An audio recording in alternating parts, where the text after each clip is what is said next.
شیطانی اتحاد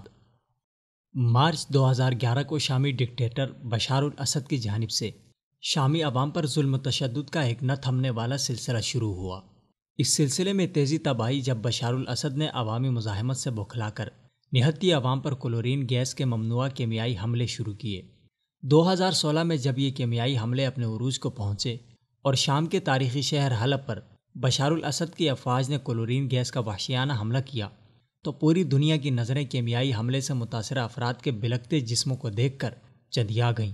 اور ڈکٹیٹر بشار الاسد کے خلاف کارروائی کی آوازیں اٹھنے لگیں۔ بشار الاسد نے کارروائی کے خوف سے روس کی نگرانی میں کیمیائی مواد کو تلف کرنے کا وعدہ کیا، جس سے حالات پھر معمول پر آئے۔ اب جب شامی جنگ پھر سے اپنے منطقی مراحل میں داخل ہوئی اور بشار الاسد کی فوج اور ایران کی فرقہ وارانہ ملیشیاؤں کو دمشق، حما اور درعا کے محاذوں پر ایک ساتھ سخت ہزیمت کا سامنا کرنا پڑا، تو ایک بار پھر بشار حکومت نے ادلب کے علاقے خان شیخون پر 4 اپریل بروز منگل کو خطرناک کیمیائی ہتھیار سرین گیس کا استعمال کیا، جس سے 100 سے زائد نہتے عوام جاں بحق جبکہ 400 سے زائد زخمی ہوئے۔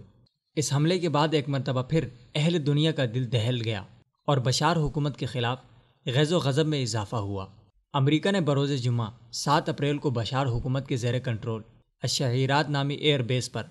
59 ٹوماہک کروز میزائل داغے اور اعلان کیا کہ اس نے اس طرح سے کیمیائی حملے کی ذمہ داران کو سبق سکھا دیا ہے، جس کی وجہ سے مقامی طور پر روس اور امریکہ کے درمیان میں گہما گہمی آئی۔ امریکہ کے کروز حملوں میں قابل ذکر بات یہ تھی کہ نہ تو یہ روس کے جدید ترین دفاعی سسٹم S-300 اور S-400 سے روکے جا سکے اور نہ ہی ایران اور بشار نے اس پر کسی عملی کارروائی کے لیے آمادگی ظاہر کی، جس سے واضح ہوتا ہے کہ ایران اور امریکہ کے درمیان میں مکمل ہم آہنگی ہے۔ ورنہ جو ایران امریکہ کو صبح و شام دھمکیاں دیتا پھرتا ہے، وہ اس حملے کے بعد بھیگی بلی کیوں بن گیا؟ حالانکہ ایران کے پاس S-300 روسی میزائل سسٹم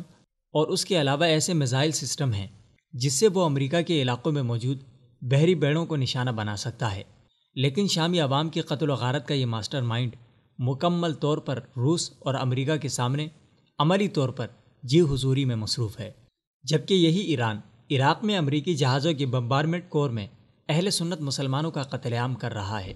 کیمیائی مواد کے شبہ میں اسی امریکہ بہادر نے عراق پر حملہ کر کے صدام حسین کی حکومت ختم کر کے عراق سونے کی پلیٹ میں رکھ کر ایرانی ملاؤں کے حوالے کیا، جبکہ آج وہی امریکہ شام میں بے شمار کیمیائی حملوں پر چند پٹاخے پھوڑ کر جوابی کارروائی کی رٹ لگا رہا ہے، جس سے صاف طور پر واضح ہوتا ہے کہ مسلمانوں کے قتل عام میں شیطانی اتحاد امریکہ، روس اور ایران ایک ہی پیج پر ہیں، جن سے جان چھڑانا اور اپنی پالیسی اپنی ترجیحات کے مطابق طے کرنا امت مسلمہ پر لازم ہے، تاکہ وہ اس ذلت آمیز دور سے جلد از جلد نکل سکے۔